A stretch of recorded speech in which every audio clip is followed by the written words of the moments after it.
Comment est née cette idée de la source? Je crois, c'est quand on s'est installé avec Elisabeth en Normandie. On s'était installé en Normandie parce que tout simplement, je voulais un grand atelier. Et puis, en hiver, le premier hiver, l'adjoint du maire qui vient nous voir en disant, écoutez, à côté de chez vous, vous venez de vous installer, à côté de chez vous, dans une gare désaffectée, il y a toute une famille, ils n'ont pas de chauffage, rien, venez voir, c'est pas possible, il faut faire quelque chose. Donc, le soir, comme ça, en plein hiver, on va voir cette gare. Et là, qu'est-ce qu'on voit?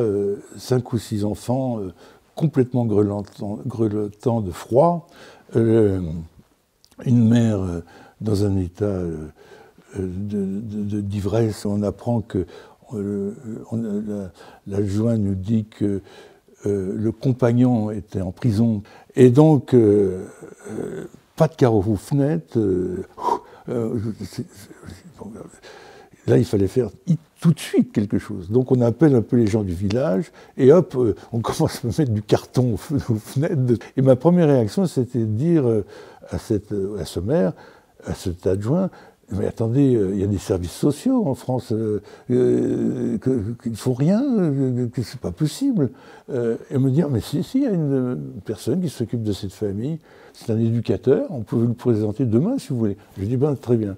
Et le lendemain, je le rencontre, et moi, j'étais assez furieux contre lui déjà, remonté.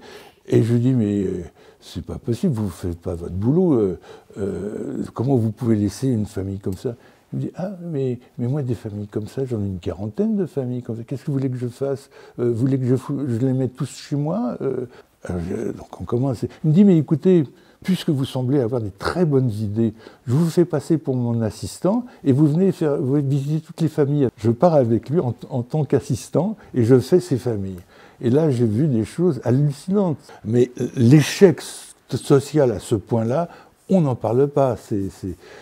Et donc, il se trouve que dans cette époque-là, je travaillais pour le Premier ministre. Je lui faisais précisément les cartes de vœux de l'année. C'était Rocard.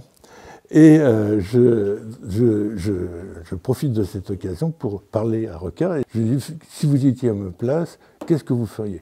Il me dit, écoutez, à mon avis, la seule chose à faire, c'est de monter une association. Je vais vous mettre en contact avec mon chef de cabinet, Dominique Lefebvre.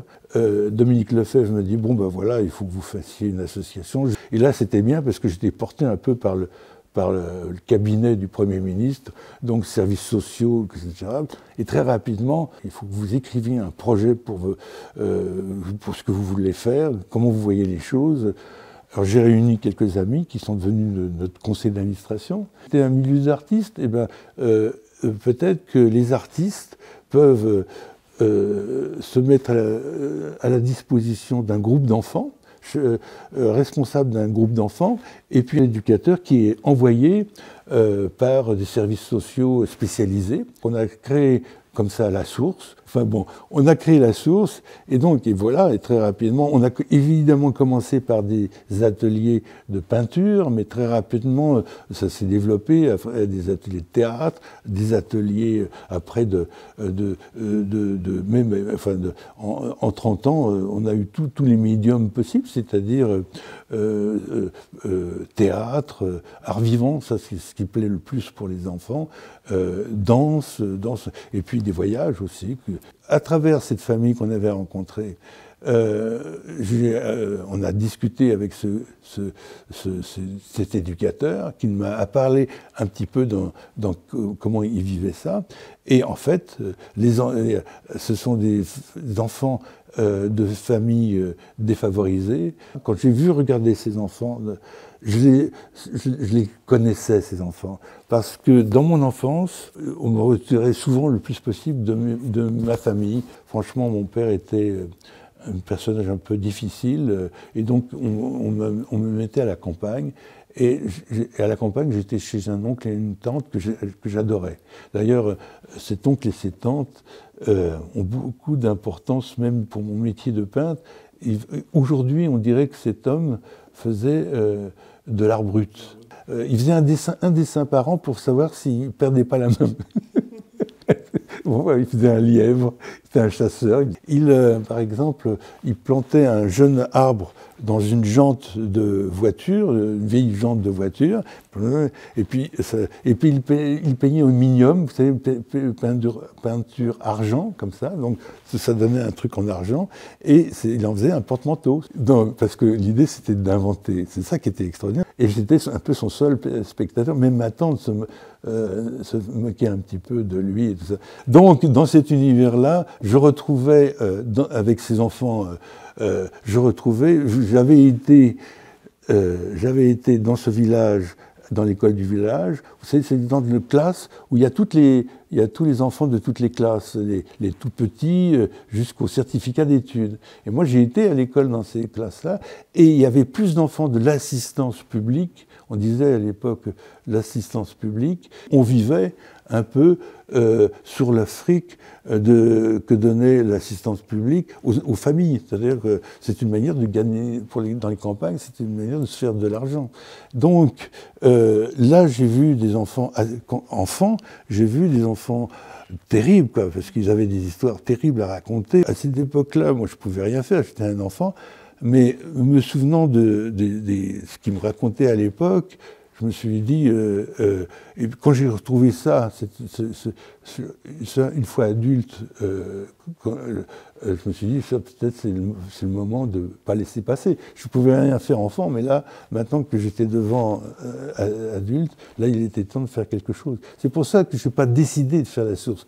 C'est la source qui devait se faire, quoi. On a 10 sources, donc c'est formidable, en effet, écoutez, ça... c'est un super projet. Moi, je ne vous dis pas que j'aurais eu cet enthousiasme-là pour des iPads. D'abord, les enfants qu'on a, ce ne sont pas des handicapés mentaux. Ils sont en difficulté sociale, mais ils vont bien. Et ces enfants-là, on peut croire qu'ils sont éteints comme ça, parce qu'ils sont un peu distants des choses. Ils ont vécu des galères, beaucoup. Mais peu de choses, comme une goutte d'eau sur une fleur, hop, tout de suite ils se réveillent, ils sont vivants et on vit des choses passionnantes avec eux.